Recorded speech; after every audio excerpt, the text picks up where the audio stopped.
Omukyala ono katumutuume Audrey okusobola okukweka ebimukwatako. Mu mwezi gw'omukaaga omwaka guno aliko omukyala gwe yasisinkana n'afuuka mukwano gwe Fanfe era ekyava mu mukwano gwabwe guno kumulengeza mukisa ogw'okukola ensimbi eziwerako singa akkiriza n'agenda mu ggwanga lya Malaysia. Omukyala yaŋŋamba ngenda kukola hotel eri alinayo Munnayuganda ali mu office asobola okutufunira emirimu nga tuli eri.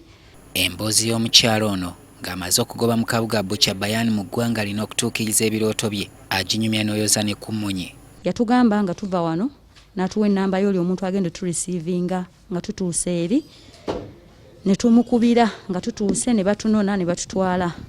Kyamubuukako okubanga omulimu ogwali gumututte ate si gwagenda okukola.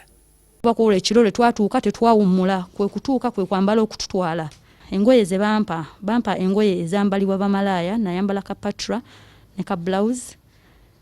Teyatubuulira bingi, enkeera najja n'atugamba buli wiiki ayagala nusu 10 ekyeri za kulya. Bumala okulya omwezi ennyumba we mutuukidde muba mulina muwa nusu 5 rent. Ono atutegeezezza nti omukyala abadde abayisa ng'ekyokuttale mu Nnayuganda yennyini era nga yawamba ne paasipooti ye nga kyajja atuuke ng'okugimuddiza yamuteerako obukwakkulizo. Nti bw'otuuka waali nga wakatuuka kyasooka okuggyako paasipooti yo n'akugamba nti ssente z'olina omusasula 3,000 Malaysia money. Kati ezo ssente bw'ozikyusa mu dollars that is $9,000.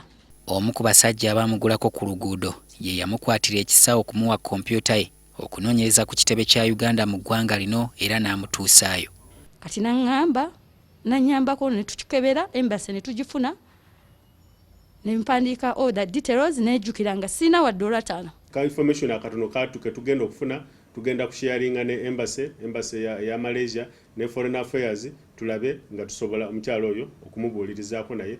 Abantu abasinga abasimatuka ekkomera ly'obuwambe buno bazze bakyogera lunyinga abamu ku bakozi ku kisaawe ky'ennyonyi Entebbe bwe baweebwa ekyoja mimiro okuzibira omuze guno.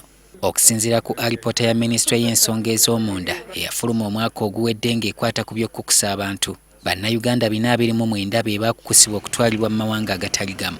Agamu ku go Kuwait yayingizibwamu Bannayuganda 98, Syria yafuna 83, Malaysia 43 ko n'amawanga amalala. Abantu 126 be baakwatibwa ku nsonga eno wabula ku bo 23 be baalabikako mu kkooti z'amateeka, omu yekka ye yasalirwa omusango, abalala 74 emisango gyabwe gikyawulirwa so nga 28 baayimbulwa awatali kuvunaanibwa. Mu tteeka erirwanyisa okukusa abantu oli asibibwa emyaka egiri wakati w'omusanvu ne 10 singa omusango guno ogumukka mu vvi. Solomon Kaweesa, NTV Akawungeezi.